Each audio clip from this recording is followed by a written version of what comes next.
everybody, it's Thursday, so you know it is Trekker's Delight time. And I am Marie Brownhill. I'm here with William Wofford, Keith Shevlin, and Jason McCammon, and we are going to be talking about Star Trek Prodigy, Season 2, Episode 4, Temporal Mechanics 101. He finally got around to it, folks. He finally got around to it. Yay! Well done, Dal. All right. Beautiful bean footage? Yep. And I think we pressed it at the same time.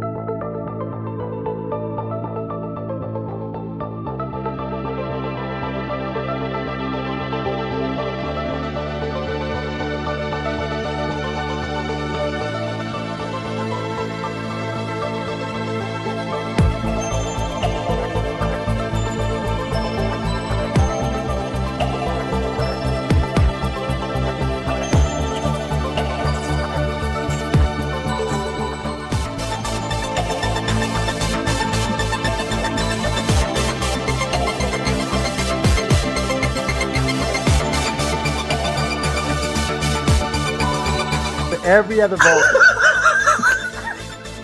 And you gotta admit, the dude that was coming down the aisle, he was kind of cute. I'd have carried him on my shoulder. Here we are. Welcome once again to Trekker's Delight. Like, literally, my mic falls down just as we go live. Hi, everybody. Who you gonna be? The captain of the Enterprise Z. Love that baseball and the teacup, like clearly TNG DS9 fans. Man, that we see power rates at some point in this season. What is going on? Power has shit to do with the power rates. No, everybody, this is actually one of the main screenwriters for Prodigy, so we are super excited to hear from you. And No also, lesson. I'm a little embarrassed for being as critical.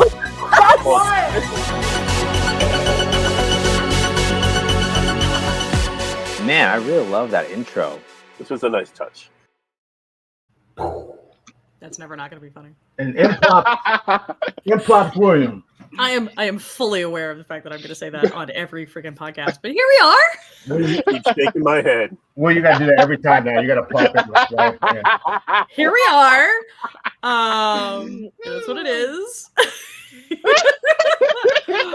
All right. So, since who wants to follow the sword for episode 4? I did last one. Sure. Okay, I can give it a go. I mean, I can do it. You can do it. Whoever wants to do it. I'll I give don't it a go. think I'm too biased to do it, so I'd rather not. Biased? The heck? It's- What are you it's a biased recap. about? Because Biased about a recap. because I know everything. I know everything as So well. does Jason. And I know more than I should know because of Trek culture spoiling it. Keith is not letting that go.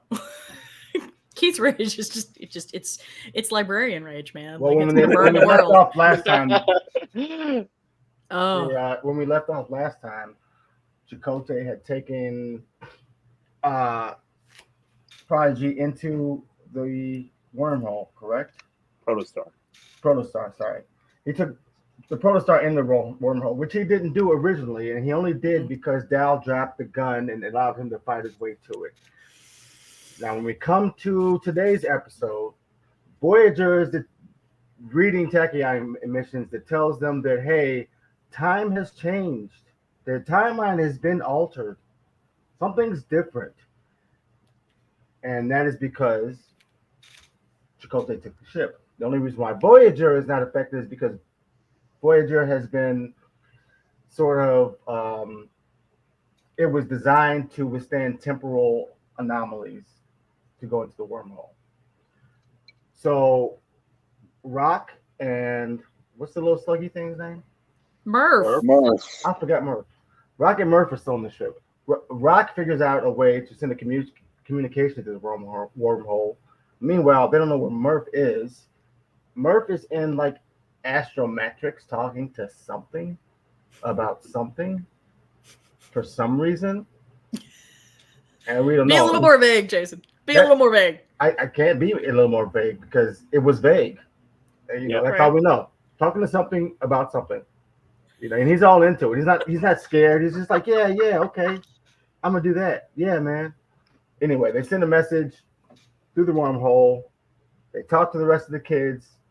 They say that, hey, Gwyn's ship is actually kind of disappeared. you guys, the time is changing. We don't know what's going on. The kids actually end up getting a message on the display panel from someone that says to save Gwyn. Dal actually types back and says, "Hey, is this from Voyager?"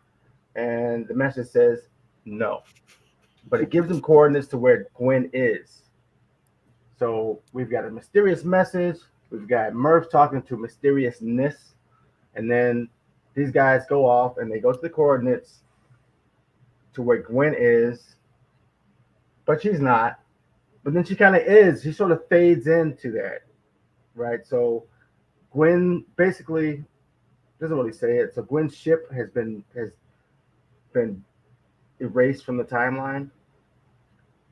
So she's fading back and forth between existence and non-existence, and actually that time and the time where they are. Fast forward to actual Gwyn, where she is. She's seeing herself and the place where she is, and 52 years later, with Dal and them are, she sees somebody tell her, "Stay together." She thinks it's her dad, but it's not her dad, because her dad actually came down to where she is to help her. He can't really get her out. I'm not sure why. Maybe because it's a tall hike. But, right? Right? Like, I mean, like, all of a sudden his like magic rope just disappears. Oh, we'll get to Yeah. that. I'm sorry. But it's like, I can probably get out of here, but I'm not taking you out for some reason. Anyway. I didn't see it that way, but we'll talk about it. Anyway, so eventually the kids actually dig down and find. I'm sorry. 1 second. Okay. Yeah. They actually find Gwyn, who's actually been there for 50 years in the, I don't want to say chrysalis, but she's been like sort of preserved there since she fell down. No. That's not how that works. She's phasing through time. That's what she is. Yes. So she's literally existing in like 52, like in the present, Right. and then 52 years in the past 52 years in the past. simultaneously. Okay, I was mixing that up. Sorry about that, because I like William said, I know a lot more than everybody else. Yeah, because if she was just there in the chrysalis, they wouldn't have had to do the next thing. Oh, I'm sorry. Right. So the kids figure out that she's in the past, so they figure out they have to actually go through time. So they asked Janeway for a full manual. Actually, not they. Dal asked Janeway for a full manual on Temporal Mechanics 101, which he has been avoiding since he's heard of the damn term. And after that, they figure out a way to steal some of the energy from the wormhole, which has temporal energy, to go back in time to get Gwyn. They get It's her. a great TNG reference, by the way. Mm-hmm. Yeah, right. To get Gwyn, they get her and they bring her back to Voyager, and the doctor puts in a temporal balancer on her, I want to say, to keep her steady, keep her from shifting and phasing, so she stays in one place. And we end up with, that is pretty much where we end up, right? I think that's where we end up. Somebody jump in. Is that not where we end up? Yes, that's roughly where they end up. And plus, Majel and Zero seem to be, connecting. Yes. Yeah. And minor details. I'm going to need you never to do that again, William. William, will you stop that? I'm just going to need you never to do that again. Friendly show, William. What the fuck?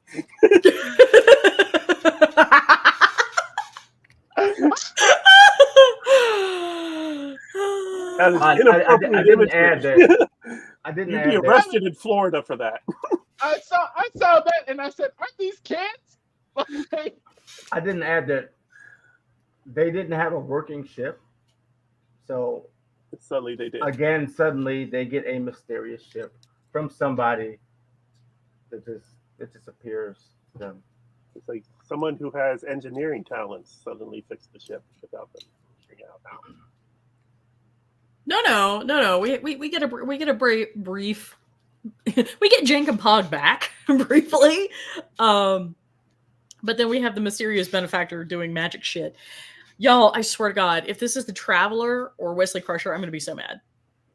I just want that, like, out there. I would be mad, too, if it was one of those two. Jason, you've seen this.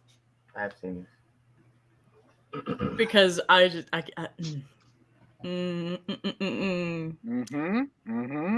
this feels like this. I mean, this legitimately feels like what is? Isn't that the TNG episode where no man? Isn't the title "Where No Man Has Gone Before"? Where no one has gone before. No one. Sorry. That's because TOS was where no man. It was an upgrade. It was an upgrade from man to one. Right, because TNG remembered that women existed. Mm-hmm. Well, it wasn't even about women. It was just about anybody. No, it was legitimately about women. They inspired all of them, but yeah. I didn't take it like that. I took it like no. You can take it like that, but that's the way it was. Right. Please do not get me started on Turnabout Intruder. Yeah. I did a whole episode on it because it was just that bad. I'd like to give a shout out to Dr. Erin McDonald being a star of this episode as herself. I mean, we saw her briefly at the end of season 1, and now we saw her as the temporal mechanics teacher. So that's great. I feel like she has been a long time. Wait, she was? She's been a long time consultant on the show. Yeah, she's been the science advisor for Prodigy from day one. And she's gotten a producer credit and sometimes co-writer. But yeah, she appeared in the season finale for season 1 because she's the one that Rock Talk first met with when they got to Starfleet. And now, of course, we saw her in the first episode of this season teaching with Rock Talk, and now we see her teaching temporal mechanics. Yeah, I was super excited about that. I was like, that's really awesome. Yeah. I have a friend that I think knows her, and so I texted Katie. I was just like, is this your friend? I think it's yet another way we can time travel in Star Trek. I think we should actually do a show on that. There's enough time travel and different time travel. We need to summon Manny. Where's Manny when we need him? That's the techno Trek for you. There you go. Right? Like, where's Manny? So all right. That is what happens in what I'm going to refer to as Schrodinger's Gwyn, the episode. Yeah. But also, just to get this out of the way, Majel says possibly the most Vulcan phrase I have ever heard, and I may or may not have fallen off the couch when she did that. And it was, this plan is illogical, but it would be even more illogical to let you go on your own. Right. I'm like, that explains the relationship between humans and Vulcans forever. Just forever.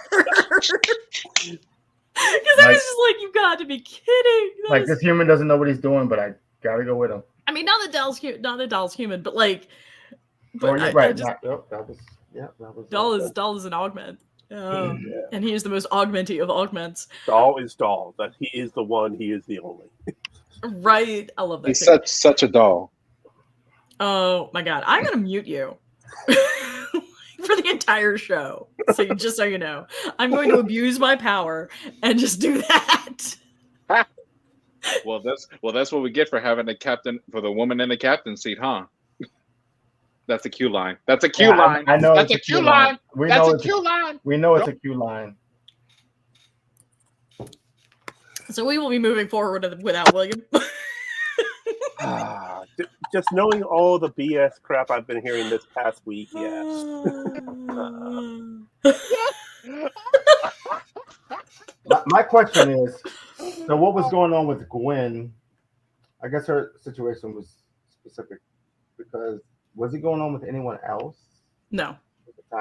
Remember, she only exists because they went back in time. Right. Yes. Her entire existence is based on Tars Lamora. And if Chakotay doesn't go back to Tars Lamora, which he doesn't, that's why. Specifically, yeah.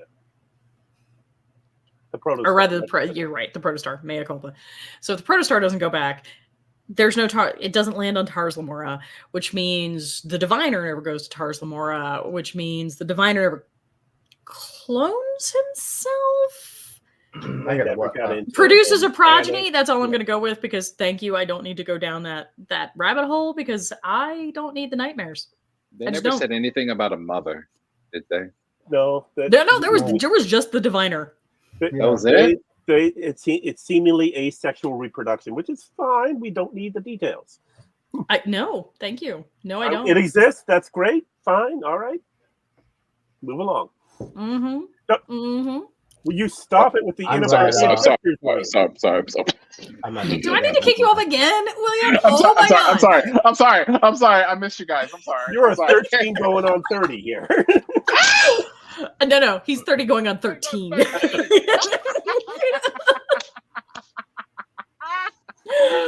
Okay, I'm gonna stop. Also, shout out to you're right. You're absolutely right. Shout out to the 5 people that are watching right now and have been consistently for the last several minutes. So hello. It looks like we got 2 from YouTube, 2 from Facebook, and 1 from Twitch. So, cool. I don't know who they are, but hey, feel free to join in the conversation. Leave your comments below and let us know what you think about this episode. Absolutely. So I I'm really interested in like the relationship between Gwyn and this new version of the diviner. Mm-hmm. Right. I wish he would have come with them. I hate that he stuck around, but he has to. I mean, he has to. Like, there's no real option. But like, there's something so. I don't know. I don't know. I don't think I would have appreciated this before I had kids, but now I do. And there's something so interesting about the diviner getting another chance to be a better father and making a better choice. Well, I guess you have to question what was it that made him make the other choice. Now we're jumping everything. Now we're jumping into a Picard and Shinzon conversation. Specifically, like we don't get to see specifically like what happened to him that made him. Yeah, kind of did. I know William didn't just reference the movie that didn't happen. I did. Oh, okay. I didn't reference the movie. I referenced the character. Just go right past that and ignore that he even said it. Okay. No. Oh my God! We're at 7 people now, huh? Look at the bright, shiny new change of subject. William, you sound real thirsty right now. Like, don't sound too thirsty. 4 people on YouTube, 2 people on Facebook, 1 person on Twitch. Hello, how's it going? Don't worry about what I said. See if y'all can create an emoji that looks like the Ponfar emoji. You know what I was wondering, and I don't know. This is what I was wondering. It's really weird that Star Trek does not use quantum entangled communication devices. What does that mean? It means that, oh man, why did I bring that up? Yeah, I was about to say you. I'm going to say, do you even know? Man, come on. It means to be able to communicate with someone instantaneously across like space. So don't they do that in Discovery? Well, no, they do subspace communication. They do subspace, but subspace still takes time across space, right? So quantum entanglement takes no time across space. They do that in Discovery in the later seasons, but that's the 31st century there. What about? I was wondering, does quantum entanglement communication work through wormholes or through time period? I mean, well, hold on. They did that in Voyager now. No, they didn't. No. Yeah, they did. They used a wormhole. They used a wormhole to send a message through. Yeah, and they used because the subspace band was open in the wormhole as well. It was in fact a pinhole wormhole, and that was the original. Broccoli. I shouldn't have said we're at 8 people now. This is really increasing. I just mean through time specifically. And to answer your question, I don't know. That would be a question for Dr. Erin McDonald. if we can ever nail her down and possibly come on the show, you can have all that conversation. That'll be a nice conversation. So many questions. Yes, get Manny on here, and this is going to be the conversation of a lifetime. It'll last 3 hours, but it'll be worth it. Oh my God! Just like the very first episode, just 3 hours of just trekking. Okay. Wait, so I mean, it could be worse. There was the 1 3-hour conversation that we had that just. You're saying they did use that on Discovery? Woo. Yes. I mean, I feel like they did. I'm pretty sure they did. I mean, if you're 1,000 years in the future, I would assume that if you can remember in season 4, they were trying to figure out all different types of communications methods to reach the 10C, and I believe quantum entanglement was one of the things that came up. Yes. But you would need to. Okay. You would need so moving on beyond quantum entanglement, because literally no one on this podcast has any physics knowledge at all. Nope. Let's talk a little bit about what's going on with Dow, because we get a return of competent Dow. Yeah. We finally sat down and read the freaking book. I know. Personal growth, buddy. Personal growth. So proud of you. Mm-hmm. But more than that, we see Dow really sort of taking that step into the persona that he had at the end of season 1, which is something we haven't seen in a while, right? As soon as Gwyn's in trouble, and he knows Gwyn's in trouble, he is decisive. He is taking command. He is doing his best to make sure that he's harnessing his resources appropriately. Like he leaves Jankum-Pog, and we're gonna get to Jankum-Pog. I love me some Jankum-Pog, people. I do. Percussive maintenance. I had a moment again. I rolled off my couch a lot in this episode. I almost looked a little like Jermaine in his chair. But let's talk a little bit about that, because why do we think it's taken almost to mid-season for us to see this guy? Well, it's not mid-season. This is only the 4th episode of the 20 episodes. Right, I know, but again, it's what, 13 episodes? 20. It's 20? 20 episode season. Yeah. Yeah, no, I haven't looked. I have not looked, because as soon as I do as soon as I pull up an episode list, and it includes summaries, and I am not doing that. That's why I just go with the Prodigy season 2 list on Memory Alpha, which is just the episode names and start dates. It's weird information. You're just assuming that everything now is 10 episodes, 12 episodes top. Right. Because Paramount hurt me. Where's the spaceship? It touched right me here, on isn't it? Paramount touched me on the nacelles. I'm being told. I'm being told. Which is fine. Keep it coming. Keep it coming. Trump news. But yeah, I think this is a really big move for Dow, and I also think it's important that Majel gets an opportunity to see it. Mm-hmm. Even though she's still having this whole conversation about they're outcasts, they don't know what they're doing, blah blah blah blah blah. Side note, I would really love for somebody to get on here and explain me the logic of dyeing your hair. What? Did we have anyone on the show dye their hair? I will dye my hair. Unless of course there's some sort of magic reason that Majel has some white hair that doesn't go all the way to the tips, right? This is very clearly an aesthetic choice. Ira Bear dyed his hair, right? Of course. Yeah. My daughters have dyed their hair. My ex dyes her hair all the time, but there's reasons for that. But I'm not gonna lie. I have a drag queen help me lie about my age. I can understand even Vulcans might go through a certain punk phase. I don't know. I want an explanation of the logic. Oh God. Blue hair. Will, you got to stop it with the gang symbols. Come on, man. I do. I want a logical explanation of the aesthetics here. I do. Okay. But anyway, I think it's really interesting that we're starting to see a little bit of Majel sort of starting to gel with the group. Okay. With Zero specifically. Because it's interesting that you say that, because basically Starfleet has uniforms, but this show tries to make a set of crew less as homogeneous as possible, right?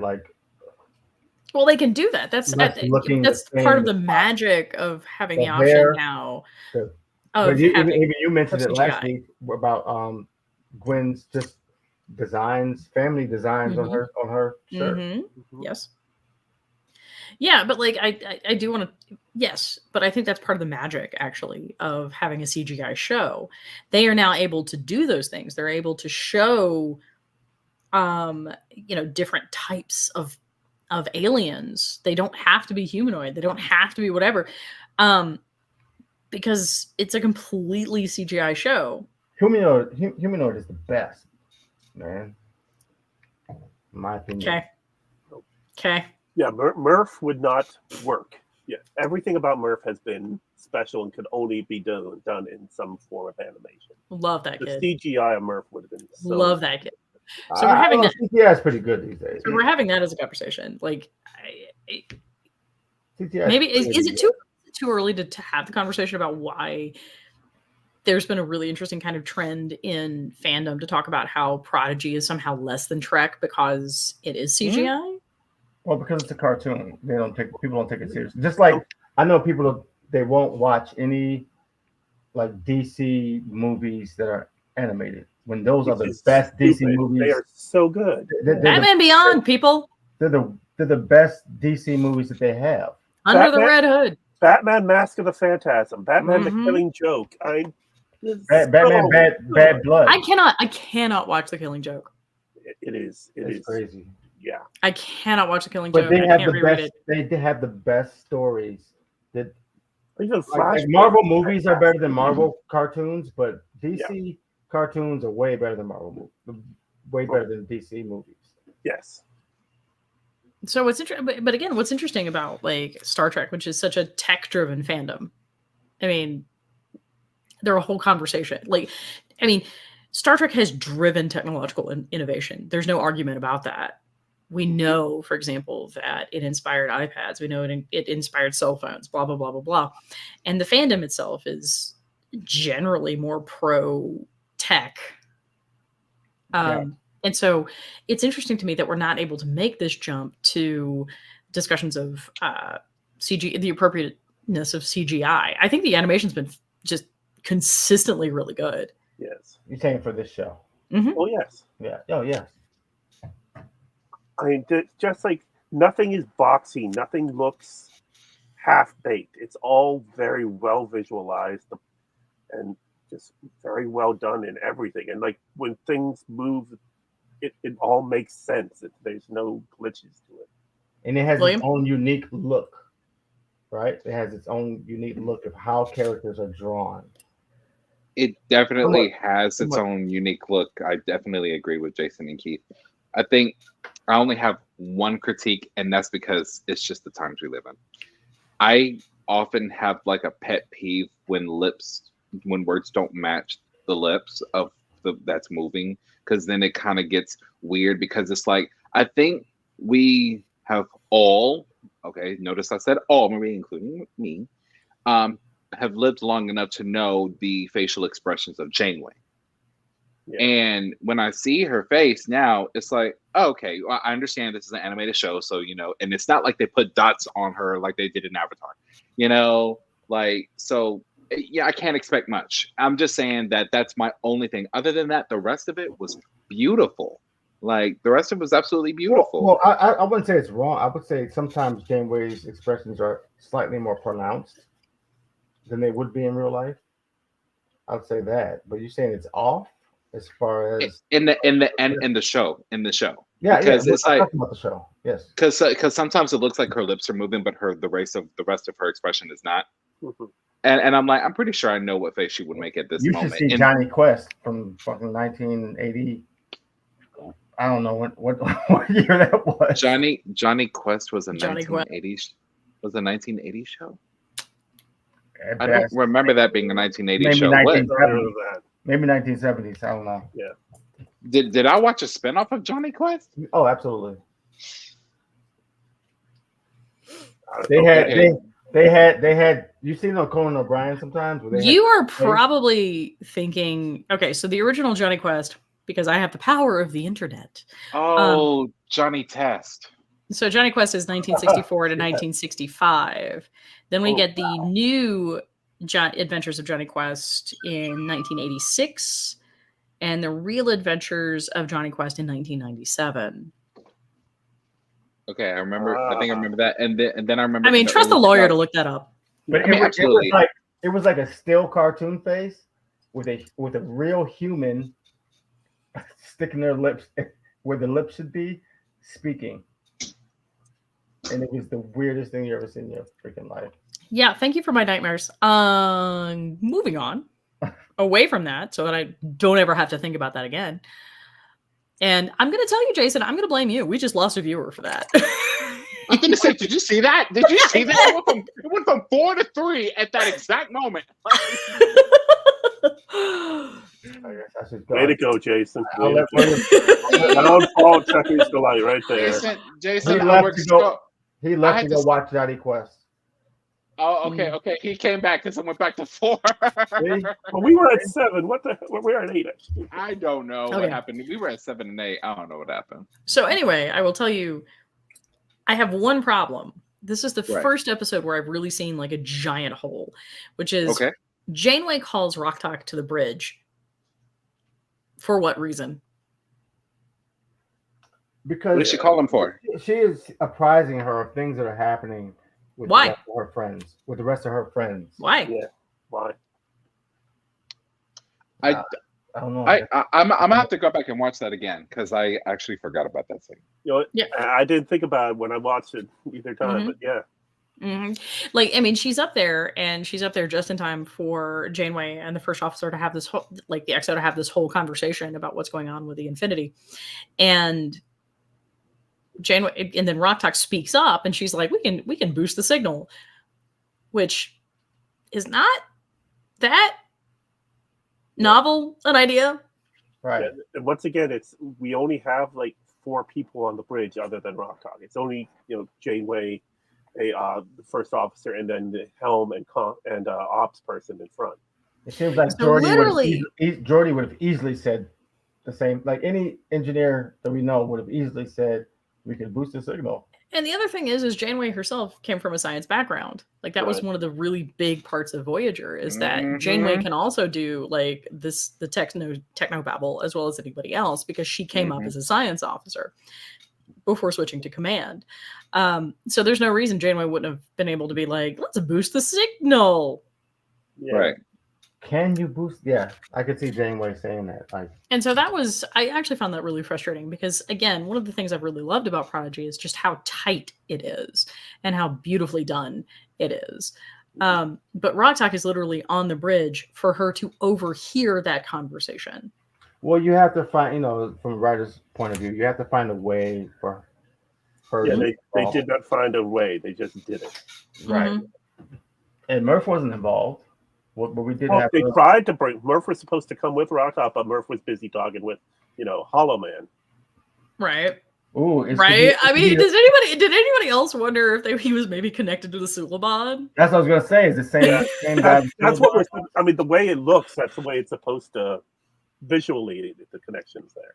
And then also, the other thing I disliked was the inclusion of the line, "I'm a doctor, not an exorcist." Yes, it was funny, but it doesn't really fit with what's going on. It was just inserted. Like it was like they stuck that in there. It was so forced. Yes, it was forced.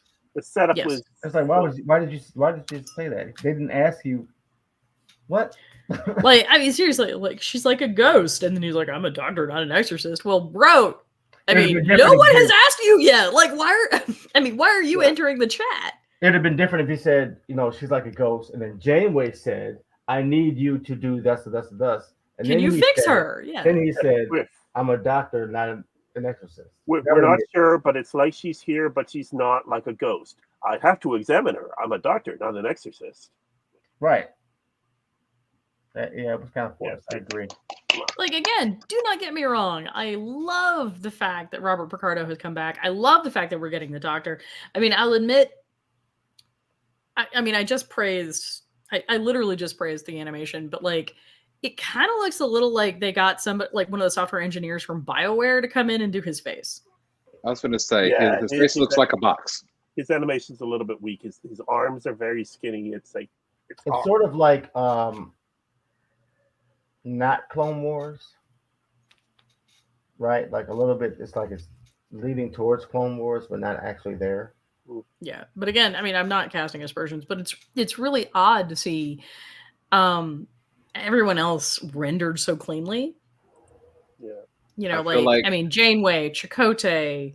I'm gonna say Chakotay had the best animated look to the original character to me. Like as far as animation wise go. I would have liked if the Doctor actually had a name by now, like if his name was like Schmullis or something. Yeah, we're just gonna. I have a question. I do actually, I've been wanting to ask this question now that we're all here. Is the Doctor and him never finding a name like a joke, like towards like not a joke, but like kind of like a nod to the Doctor Who series? You have to ask the writers about that, but like it's kind of like it's one of those things about Voyager they just kind of forgot about and never picked back up again. It really did well with Voyager because the Doctor was a thing, and they really did a lot in the first season of Voyager to present the Doctor as he's just a thing, so he doesn't deserve a name. And then his whole arc was about him progressing out of being just a program, just a thing, being a person, and it was just like left over from that, right? Like this is my evolution, and it would be like my last part of my evolution is finding what my actual name is. So that's why I feel like by now I think they should have been giving him a name. Yeah. Or maybe he decided it wasn't unnecessary. It was ancillary to requirements. Right. I mean, it's become part of the culture that he doesn't have a name now. Right. Just like the Doctor. And but I do. Yeah. Doctor Who. No. Well, Russell T. Davies. It was speaking of Russell T. Davies. Russell T. Davies made it a big deal as to what his actual name is, and so it became sort of like a continuing motif. Yeah. And that has not happened with the Doctor. But yeah, again, the sequence on the bridge was really peculiar to me. It was really peculiar because one, Janeway couldn't come up with the idea to boost the signal. Two, the Doctor chimes in with something that's just very weird and just feels forced. And three, again, the heck is Rock-Talk doing on the bridge? Yeah. Like literally no one else. I mean, I understand that we're trying to make like a statement about Rock-Talk's scientific capacity, right? Like capability, because she's very good at what she does. Which is phenomenal. And I 100% love that. But there could have been a line there, maybe it got cut, I don't know, where Janeway was like, look, we're talking about, Dal and everybody else. So maybe you want to hear this. It's still weird. It's still very right. weird. What did she ask her when she went to the bridge? She didn't ask her. She didn't ask her anything. No. She didn't ask her anything. Like she's literally having a conversation with her Andorian, whose name is it Talos? I could never remember. I keep forgetting his name. Oh my God! Is that? I mean, he is like a Discovery bridge crew member. Isis. Hysis. Well, no, it's gotta be a TH because he's Andorian. Dysess. Yeah. So anyway. Yeah, no, I mean, he's having this whole conversation. Sure, maybe he came up through command track, so like science is not his whatever. But like, again, boosting the signal, not a hugely difficult concept. I guess maybe it's how you boost the signal. Right? But they don't have that as a conversation. They don't bring it up. Right. And I thought that I actually thought that was really odd. But on the other hand, I did not find the fact that nobody checked up on Murph as odd. That just made a tremendous amount of sense to me. I didn't find that odd. They just, okay, where's Murph? Somewhere else. Okay. I mean, they don't care. Well, Rock sees Murph talking to Hollow Guy, and then, wait, I'm needed on the bridge for, Right, that's weird that Rock doesn't find that curious. No, because Rock is literally going up to yell at Murph, being like, no, you can't be here. Because again, we're still talking about the fact that like Rock-Talk is desperately trying to the same way Jank and Pog does, is desperately trying to exist within this Starfleet hierarchical structure. And so she's concerned that Murph's not where he's supposed to be. Whereas like Murph is literally personified, like zero fucks given personified. Yeah. Right. Murph is a chaos agent. He is, and I love, or they are. I don't know. Pick your pronouns. I was just thinking. I was like, what are we calling Murph, or he or she? I don't know. But yeah, so like I am 100% behind Murph doing Murph's thing, but that made total sense. And the only reason, and I think this is the other reason actually that that Rock gets called to the bridge when she does, is that she can't go in and find out that Murph is talking to like the Dark Suliban Master. Is what I'm going to call them. Right. That's why she gets called. Right.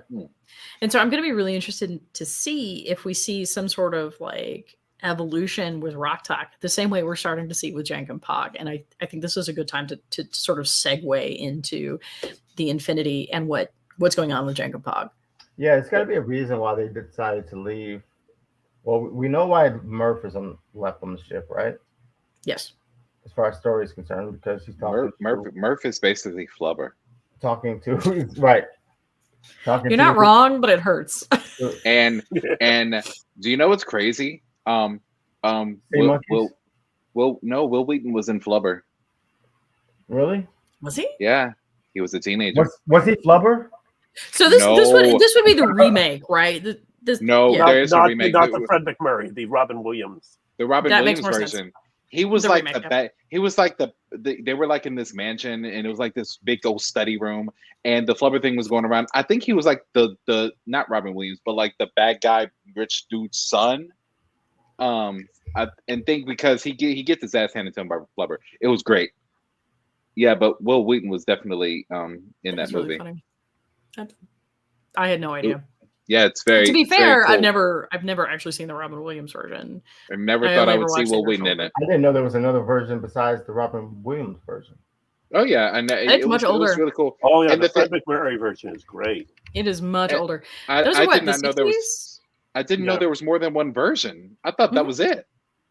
No, there was a whole rash of like those Disney movies, and it was just like it was like one out every few months. They were so cheap and easy to make. So like Flubber was there. It was the one where the guy turned into the whole dog. Time, I don't have on my Shaggy count. Dog. Yeah, that was also Fred McMurray. Yep. Then you had basically every beach movie with Frankie Avalon and Ed Funicello. Then you had Kurt Russell as the kid that was a computer. Like he had a bunch of movies that he made for Disney. I don't remember those. Yeah, when he as a child actor had all these Disney movies, and then his breakout role into being an adult actor was Escape from New York. It was like major. No, I'm aware of the existence of Snake Plissken, but I know, but when he was cast as Snake, people were like, "Wait, Kurt Russell, the kid from the Disney movies?" And literally no one remembers that. It's very funny. The same way no one remembers Matthew Broderick from War Games. Oh, I remember that definitely. That's like the first movie he was in. He was a baby. No, he was in other movies before that, but yeah, that was early. I have a photo. That was with Clancy Brown. It is. Oh, and that's the guy in the middle was behind Will. It was in Silence of the Lambs. And then, he was serial killer. He was Buffalo Bill, yeah. Yeah. And then the guy in the red vest has been in literally everything. Yes. And I'm pretty sure he's been in Star Trek as well. Yeah, I think he has been. Bennett Honecker. So if I'm not mistaken, let us come back from Flubber. Let us come back. Let's come back. Let us come back. Can we talk about Jankum Pog? Raymond Barry. Because this is in a weird way a Jankum Pog episode. Give me a sec. Yeah. Yeah. Because Jankum Pog has been trying so hard, right? Like so hard to fit himself in the Starfleet mold and to do what they're supposed to do, right? Because he's kind of overcompensating in the same sense that Rock Talk has been doing. And that's one of the things that he says over and over and over about the Infinity. He's like, I followed the manual, and it's not working. Yep. And then all of a sudden we get that great moment of progressive maintenance. And that great moment of progressive maintenance is Jankum coming back. the understanding that things don't always work by the manual, and that if you go only by the manual, especially for a Tellarite, he's fighting who he really is. I mean, even Seven knows sometimes you got to throw away the book. What's interesting about, I think, this, the first 4 episodes is that we've had this really this interesting tension between, and I'm using interesting a lot, my bad, between your individuality, maintaining your individuality and also fitting in with Starfleet. Mm-hmm. Right. So we've got all these kids that are trying to navigate that that divide, right? So Dal is not doing the Starfleet thing and is grossly doing his own thing. Jankum Pog goes the other direction and becomes the model Starfleet kid. Roktak makes the same choice and becomes the model Starfleet kid. And Murph is Murphing. Which is now going to be flubbering in my head. Thanks, William. One thing that's funny, by the way, Murph, the voice of Murph is D. Bradley Baker, who's also the voice of all the clones in Clone Wars. I did not know that. And all the Star Wars cartoons. That's funny. That's good. But I do think it's really fascinating because we're seeing very different approaches to making that work. And Jankum, bless his heart, has been doing everything he can to quash who he is. Mm-hmm. Right? He's not saying bad things. He's not beating the crap out of the spaceships or the parts that he's given. He's working so hard to be what he thinks they want. And in this episode, we really get it doesn't work. Can I make an observation? Go ahead. Last week he was hitting us with all the bird puns, which were fantastic. Can I make an observation? And since you're both parents, I feel like you probably could confirm. Tell me if you've seen this in your children. So even though it was a totally different reason, do you remember the TNG episode where the kid that lost his parents, and started acting like Data? Yeah. So, I mean, obviously trauma, loss, that's totally different thing. But it kind of goes to show that children will change who they are to try and fit a certain idea they think is right. Oh, yeah. Why are we limiting this to children is my question. But I mean, I think adults do this too. Well, adults do it. I was kind of making an observation because, Prodigy, kid show, but adults definitely do it. Yeah. But I was just making a child observation, they really do take the time they start off as actors in the very beginning. I just thought that was really interesting. I don't know of any other time that's happened, but I'm kind of glad. Let me not spoil it. Do not. I will kick you off. You're right. The only thing I'll say is, Marie, you're right. This is a good episode for Jankum, and everyone gets their due. They get their episode. And what I kind of like about it, without spoiling any plot, is that it's the episodes are so good, they're almost standalone. And it's not like a Jankum episode or Murph episode. They're just episodes, but if you really dig deep down, we can tell that, this really helped this character development here. Really, I like that it's either way. It's either way. They still give everyone an even amount of lines, an even amount of character development, but there's slight more focus to Jankum. Well, I like how they do that. It's not that it's even. I mean, it's a 27-minute episode. You can't give even because it just won't work, especially with Murph. But, yeah. But yes, everyone had a part in it. There was nobody that was sidelined for this episode. Right. That's Prodigy from the beginning. Everyone had a part. Mm-hmm. Mm-hmm. I will say this is the first episode where I want to disagree with William a little bit, because this is the first episode that I didn't really feel like was a standalone. Episode 4 really felt to me as though this is an episode that exists to basically move the plot along. Was definitely connecting the last episode to the next episode. Are you kind of describing like I want to explore this, Marie? Are you kind of saying that this is like a filler episode, or No, I don't think it's a filler episode because a filler episode would actually stand alone because it doesn't do anything. Right, it doesn't do anything. It doesn't do anything. Okay, yeah, right. Good point. And that's not what's happening here. We actually have like major plot developments occurring. Like we have the introduction of the Suliban, the Dark Suliban Master. I mean, did anybody else have a brief moment of, is this Hal? Is Hal talking to the kids? Because I feel really awkward about that. It just no, a little bit. A little bit. Craig Culture spoiled it. But anyway. How far? I'm sorry, Keith. I really am sorry. I hope you don't know everything. I know too much. I know nothing. I know nothing. I have worked really, really hard to remain unspoiled, which is bizarre because I generally don't mind spoilers. I don't care. But I have tried really hard, like for the purposes of this podcast, I am watching one episode at a time. We'll see. Well, the next episode, everybody dies. No, stop. Not for the rest of the season, then. Season 2 of Prodigy was definitely made for Trekkies. Okay. I mean, I have to admit, I did really like the fact that the image for slingshotting around the sun was a Klingon bird of prey. Exactly, bird of prey. I did love that the Temporal Mechanics was the original, TOS Enterprise going across. Right. Yes. All right, Keith. We have 10 minutes left before Jermaine comes for our souls. So, do you want to do Easter eggs? Oh, I mean, we just covered all these. I know, but I mean, I'm sure there are some that we didn't like bring up. I mean, trying to think. Well, I mean, I already picked up Aaron McDonald. I already picked up.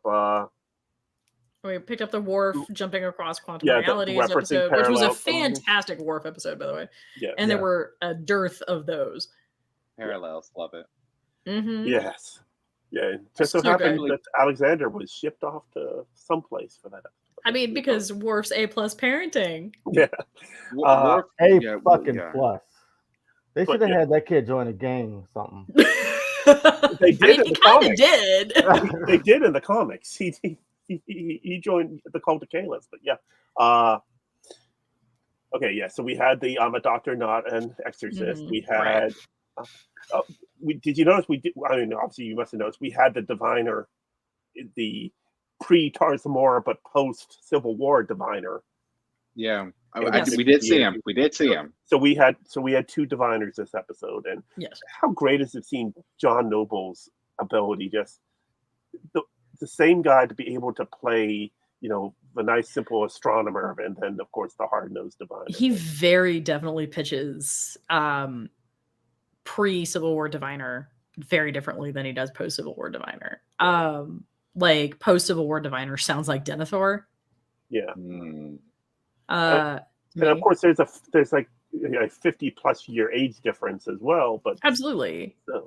But I hear a little bit of his character from Fringe in pre-Civil War Diviner. Dr. Walter Bishop, yes. I mean, the only thing I could come up with was William Bell, and that was Leonard Nimoy. Oh. I mean, they had the same initials because, of course, they did. Of course. All right. What else do we have? We had in the Temporal Mechanics. We had Aaron McDonald. We had the TOS Enterprise. We had the we had Q. We had mention of Q. Yep. We had mentions of just various different ways of time traveling that we've seen over the years in Trek. Yes. So time travel is very easy. We did get another thing of the Vulcan finding connection with the non-humanoid being. Like, are we talking about Zero's crush on Majel now? Yeah, like Majel. No, Magel's crush on maybe not crush on Zero, but Zero's crush. It's Zero's crush. It is not. Well, we don't know if it's Magel's crush or not. But she's finding comfort in him and being close to him and recognizing. I thought she was a bit of a jerk. Oh yeah, no, I mean, considering she said to him how she recognizes how he is like way more logical than everybody else that she's around. No, she doesn't say everybody else. She says misfits. Yes. Well, there you go. Well, remember when Elthurin came across them when they went back in time to save Gwyn, and he's like, "Intelligent life." And she's like, "I would not call this intelligent." Right. No, I mean, that was admittedly funny. I mean, it was intelligent life. Like, I mean, you know, the only thing that was missing was the yourself there too, Majel. So, yeah. I hope Magellan and Talin from Lower Decks. I hope they're like cousins or something, and then they kind of like cross. I just want them to speak. No, Talin. I'm not gonna give into that. I will not give into that energy, y'all. That's like Emperor. It's like Emperor Giorgio has got to be what's the name's ancestor? Hoshi Sato. Yeah. I'm just saying, just like Magellan's. Except it's the other way around. Hoshi Sato has to be Giorgio's ancestor, just because of the way it worked in Enterprise. Correct. Yeah. Yes. I'm just drawing the. That's actually explained in canon. Like just like Talin was brought on Lower Decks and Majel was brought in Prodigy. I'm just kind of hoping that they're related because they're like really cool additions. And I'm hoping. Well, no, I'm going to tell you right now, William. If they are, I'm extremely disappointed because the universe is not that small. Right. And we've had this conversation before. I hate that in the books. Chakotay's application for the Academy was approved by Captain Sulu. Nope. It doesn't have to be. It doesn't have to be. Why does it have to be? Yeah. You know what? That is actually one thing that makes Star Trek different from a lot of other stories. Because if you look at like things like that other Star franchise that we don't talk about here. Or there's like three others constantly doing interconnected things too. I mean, seriously, how many times do we have to go to the same backwater planet? Marvel. If you look at Marvel, everybody's like connected. It's either his friend or his father or his what you call it. I mean, because it takes place on one planet. Like, okay, it's still a lot of people on one planet. Even Star Wars people are strangely disconnected for some. You can explain Star Wars because the Force is distributed through family lines. So, do we have any news? I mean, before we get into news, is there anything else we want to bring up about this particular episode? Like, I mean, do we feel like we've covered it? Do we feel like we're ready to move on? I think we covered it. Anybody got anything other than like just Magellan is a fabulously bitchy Vulcan? Yeah. All Vulcans are bitchy, except for even the main ones that I like are bitchy. But Vulcans are they have one emotion, asshole. I just realized this. That's the only emotion they have. They're all just assholes. Spock's not an asshole. Except he starts out an asshole. Right. But they just like, oh my God, you watch Enterprise and you watch these Vulcans and you're like, what the fuck is up with these dudes? They're just cranky. Well, in Enterprise, we know they don't have Sirac yet. You know, like someone has to go from door to door. Can we talk to you about Sirac? Right. And they haven't done any mind melds yet. Yes, they have. Not legally. Not legally. Oh. Not in Prodigy. We haven't seen one of those. Oh, we haven't seen one in Prodigy. I'm going to say it might be possible for a mind meld to happen with Zero. Now that I think about it. Well, yeah. But now that I have to admit I did like that one moment where Zero's just like, but your mind is filled with abject terror. Yeah. Stop that. Yeah. Wonderful. I love this. I love it. All right, Keith, take it away with news. Okay, so first thing we've got it is now San Diego Comic-Con week, so we have three and a half Star Trek panels. There is the mainline Star Trek panel, which will cover Section 31 and everything. Prodigy gets its own panel. There's the Star Trek / Doctor Who panel, where it's Alex Kurtzman and Russell T Davies talking about things. And then That's an odd combination. Yeah. Well, apparently Russell T Davies now has been wanting to do a Star Trek crossover. And in this season of Doctor Who, they talked about Star Trek and they said, "Oh, we'll have to visit them now." like the doctor said, we'll have to go there. I mean, we've seen that in the comics, though. Did you see that episode of Doctor Who called 73? Yes. No. That was strangely fucking eerie. Well, 73 yards. Yeah. 73. Oh my god, that was some eerie shit. Yeah. Anyway. Okay. So we got the 3 panels there at Comic-Con, including a comic panel. There's brand new, they now have released a working medical tricorder from Star Trek TNG from not quite Playmates. I'm trying to find, I saw the pictures of it and it looks awesome. Like an actual tricorder? Well, no, it's the toy tricorder, but it's the medical one, so it's bigger. It's the thing that comes out the front that you can use for scanning. Okay. I thought you were on some Elizabeth, what's her name shit. What's her name? I have no idea what you're talking about, bro. What's the woman who came out with, she can diagnose you by just taking a drop of blood. It was going to be in all the... Yeah. No. We're just going to... Yeah. Yes, by Factory Entertainment, now available, a medical tricorder with the separate thing that comes off. And that's not loading. Okay. From what? From the TNG era? Yeah, from the TNG era, the TR-580 Mark 7 medical tricorder prop replica. Now available from Factory Entertainment. It's featured in seasons 3 through 7 of the TNG. Signature tool, Dr. Beverly Crusher. And the cost is... They don't list the damn cost. It's a 1-to-1 size replica. And you can pre-order them right now for... Holy shit, a house payment.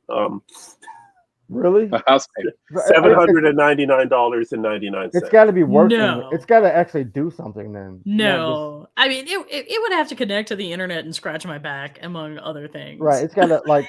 It needs to check my blood pressure. I would believe it if it could look at, like, some bump on me and tell me whether or not it's, it's cancerous, right? Like melanoma, like... For $700, it's got to do something. Xenon replica uses a functioning LED screen with multiple user-selected animations. It has audio. It better have fucking audio. Well, the ones it better be the freaking Tooth Fairy. The ones they used on the show didn't have audio. They piped in the audio during post-production. Well, yeah. I mean, yes. Okay. Neither did Picard's So, yeah, $800. So no. Okay. We have 2 more cast members for Starfleet Academy. They announced 2 more cadets. And that's let me get their names here. Kareem Dion and Zoe Steiner. They're both early 20s actors who have done a couple of teen things in the past. So we're now up to 5 cadet cast members on the show announced. Sure. Okay. What else? Are they playing as teenagers or like? This is Starfleet Academy, so they'd be in their late teens, early 20s. Yeah. It's like going to college. Yeah. Star Trek Online has decided to bring back a lot of the classic Trek gaming with a Heritage Starship bundle, bringing back some of the starships from Next Generation and TOS era. Chris Pine did another interview and they asked once again about Star Trek 4. He said, I don't know, man. I just hope there's less shit exploding. Less? Wow. Less shit exploding. He's not wrong. Yeah. I never know what's going to come out of that man's mouth, right? Like, I don't. Because on the one hand, he talks about, like, the hero's journey, and then on the other hand, he says there's less shit exploding. Like, it's just, I'm like, you contain multitudes, my dude. We have some award nominations and wins. Strange New Worlds and Lower Decks were both nominated for Emmy Awards. Unfortunately, it's in the design and visual design and... What, 23? Outstanding sound editing for a comedy or... nothing for acting or, best show, but still. Also, outstanding sound editing for comedy or drama. Really? All that singing didn't make it? Nope. That's weird. Oh, speaking of Strange New Worlds, I don't know if anybody else collects the Hallmark ornaments, but Captain Pike has his own ornament this year. Yeah. It is very strange to be thinking about the fact that Anson Mount's going to be gracing my Christmas tree. It's a strange new world. I hate you. Just so much. We do have a winner, the Animation Collision Awards, a brand new awards that were just being issued for the first time by the organizers of the Telly Awards. They gave out their first, what they call the gold. So Lower Decks won gold in the category of comedy television series. Say gold or gold? I know, right? Gold. And Prodigy won gold in kids and family television series. And it's a case of they didn't give it to just one. They gave it to this like Prodigy, along with The Loud House and The Mindful Adventures of Unicorn Island. And Lower Decks got it along with Captain Fall and Dude Buffet. So, yeah. Unicorns are rhinoceroses. Okay. Fun fact. Thank you, Keith. And then finally, the Star Trek Voyager documentary To the Journey is nearly finished. And anyone that was a backer for the Kickstarter campaign on that is being contacted that they will be having a screening in November. That's awesome. Yeah. Nice. That is awesome. I'm highly looking forward to that. Are you a backer? Are you going to this? I was not a backer to that. I backed the Spock documentary that Adam Nimoy made. And I wanted to back the DS9 one, but I just didn't. Your DS didn't. Yeah. But I highly enjoyed watching it, though. All right. So next week we're talking about the next episode, which is episode 5. Episode 5. I was just Observer's Paradox. Observer's Paradox. Yes. Anybody else catch the Enterprise reference there? Because I sure do. Mm-hmm. I didn't. I'm sorry. We'll talk later. It's fine. Okay, thank you. I'll Thank forgive you. Thank But all Okay. right, as always, like, subscribe, comment. Let us know what you think. We'd love to talk to you. We'd love to hear from you, especially as we start running out of Prodigy episodes. And like and comment and share. Yes. So And plus, there's going to be a lot of stuff coming out of Comic-Con this week, so feel free to share that with us. And who knows, it might have a few, might have a Trek this or a Trek that this weekend to talk about. Unless another person drops out of the presidential race or gets shot at, because that tends to take my attention away. all right. I am so tired of living in unprecedented times. I'm really ready for precedented, y'all. I'm really stop. Nope. Bye, William. All right. Footage, folks. Wait, Jason, on a scale of 1 to 10, how serious are you being right now? I gotta know. I'm serious, dude. You got like 10 out of 10 serious, or picking on Michael serious? Which one? There is no temperature in space. It's not cold. What are you serious? Okay, wait. Who is? Oh dear God! It just got because you better. said his name. Welcome to the party, Michael. No, that is not how we're going to end the episode, because Keith actually has a legitimate news update. He knows shit, and we should possibly convey that knowledge. That's my favorite line. He knows shit. It's just like a black and red mound. It's like. Why are you describing yourself? What the hell? Hello from Hey, Virgil. Hey, Virgil. welcome. Hello, Virgil. Welcome. Who are you? Who?